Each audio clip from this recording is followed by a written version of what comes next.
அழகு மிகுந்த ராஜகுமாரி மேகமாக போகிறாள்.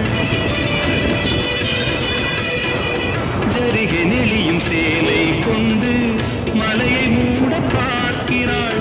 பள்ளம் சிலர் உள்ளம் என ஏன் படைத்தான் ஆண்டவன்?